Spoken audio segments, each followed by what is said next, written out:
രാവിലെ എണീറ്റ് മിന്നൂസിൽ പോയി ചേച്ചീനെ കൊണ്ട് ഷടപടയുന്നൊരു കുട്ടി മേക്കപ്പും ചെയ്ത് കല്യാണത്തിന്.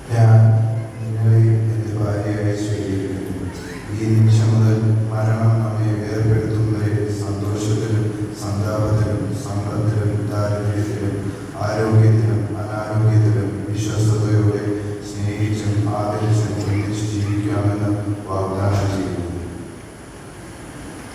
ഞാൻ നിങ്ങളെ എൻ്റെ ഭർത്താവിനെ സ്വീകരിക്കുന്നു. ഈ നിമിഷം മുതൽ മരണം നമ്മെ വേർപെടുത്തുന്നത് വരെ സന്തോഷത്തിലും സന്താപത്തിലും ദാരിദ്ര്യത്തിലും അനാരോഗ്യത്തിലും ആരോഗ്യത്തിലും വിശ്വസ്തയോടെ സ്നേഹിച്ചും ആദരിച്ചും ഒന്നിച്ച് ജീവിക്കാമെന്ന് വാഗ്ദാനം ചെയ്യുന്നു.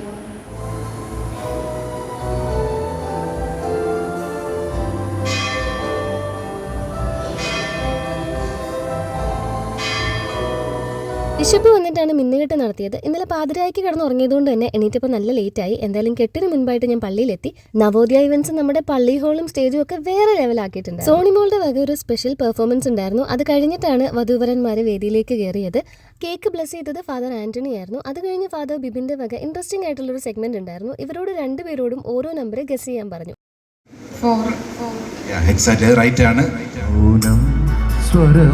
ചെക്കന് തെറ്റിപ്പോയെങ്കിലും സ്മിത്ത് ഫാദറിനോട് പറഞ്ഞ നമ്പർ സോണിമോള് കറക്റ്റായിട്ട് ഗസ് ചെയ്ത് പറഞ്ഞു. അത് കഴിഞ്ഞിട്ട് ഞങ്ങൾ നിമ്മി ചേച്ചിയും കുഞ്ഞളീനും മക്കളും ഒക്കെ ആയിട്ടിരുന്ന് ലഞ്ച് കഴിച്ചു. കണ്ണമോൻ ഇന്ന് 3:30 ട്രെയിനിൽ മുംബൈക്ക് പോവുകയാണ്. അവൻ അവിടെ ഒരു ടെസ്റ്റ് അറ്റൻഡ് ചെയ്യാനുണ്ട്. വീണ്ടും കുറച്ച് ജോജിയിസം. ഇനി ഞാൻ നിൽക്കുന്നതിന്റെ പരിസരത്ത് പോലും അവൻ വരില്ല എന്നവൻ ഉറക്കെ പ്രഖ്യാപിച്ചിട്ടുണ്ട്.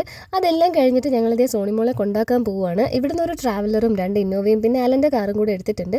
ഞാൻ വണ്ടിക്കകത്തിരുന്ന് തലവേദന അഭിനയിച്ച് തുടങ്ങി. നമുക്ക് ചായ വേണമല്ലോ. ഞങ്ങളുടെ കാറാണ് ആദ്യം പുറപ്പെട്ടത്. അപ്പൊ നമുക്ക് ആവശ്യത്തിന് സമയമുണ്ട് ബാക്കി വണ്ടികൾ എത്താനായിട്ട്. ഇവന്മാർക്ക് രണ്ടുപേർക്കും ഓരോ പഴംപൊരിയൊക്കെ മേടിച്ചു കൊടുത്ത് നേരെ കുരിപ്പുഴ പള്ളിയുടെ പുറകിലുള്ള കായൽവാരത്ത് പോയി കുറച്ചു നേരം കാറ്റൊക്കെ കൊണ്ട് നിന്നു. രാവിലത്തെ മേക്കപ്പ് ഒക്കെ ഇപ്പോഴും അതുപോലെ തന്നെ നിപ്പുണ്ടായിരുന്നു. സോണിമോള് തിരിപിടിച്ച് കയറിയിട്ട് വേണം ഇനി ഇവർക്ക് റെഡിയായിട്ട് നമ്മുടെ ഇവിടുത്തെ കുരിപ്പുഴ പള്ളിയുടെ സൈഡിലുള്ള റിസപ്ഷൻ ഹാളിലേക്ക് പോകാൻ. നമ്മൾ അതിന് നിൽക്കുന്നില്ല. ചെക്കൻ്റെയും അനിയൻ്റെയും കല്യാണത്തിന്റെ വെഡിങ് റിസപ്ഷനാണ് അവിടെ നടത്തുന്നത്. സോണിമോൾക്ക് ടാറ്റയൊക്കെ പറഞ്ഞ് ഞങ്ങൾ ഇറങ്ങി. സോനുവിന് എന്നാലും അവളെ ഒന്നും കൂടെ കണ്ട് യാത്ര പറയണമെന്നായിരുന്നു. അത് ഇതിനായിരുന്നെന്ന് പിന്നീടാണ് അറിഞ്ഞത്.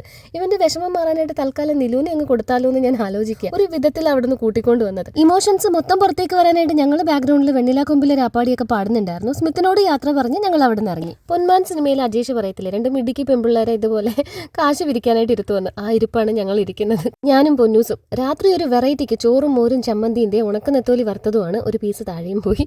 വിശന്നിട്ട് എന്റെ പുത്രൻ ഒരു പ്ലേറ്റിൽ കുറച്ച് തെർമോക്കോൾ എടുത്ത് വെച്ച് കുഴച്ചുകൊണ്ടിരിക്കുകയായിരുന്നു. 2 പേർക്കും ചോറൊക്കെ കൊടുത്തു. ഇതിനെയാണ് കഴിച്ചിട്ട് എല്ലിന്റെ ഇടയിൽ കയറുന്നു എന്ന് പറയുന്നത്. എനിക്ക് ഇനി അങ്ങോട്ട് എനർജി ഇല്ലാത്തത് കൊണ്ട് തന്നെ ഞാൻ അവിടെ സൈഡിൽ ചാരിയിരുന്നു. അപ്പോഴാണ് പാത്രം കഴുകാനുള്ള വിളി വന്നത്. ഒരു ചെരുവം കഴുകിയിട്ട് എല്ലാ പാത്രവും നീ കഴുകിയെന്ന് പറയാനല്ലേടി ഇതെന്നാണ് ആ പുറകിലൂടെ പോയ സാധനത്തിന്റെ ഡയലോഗ്.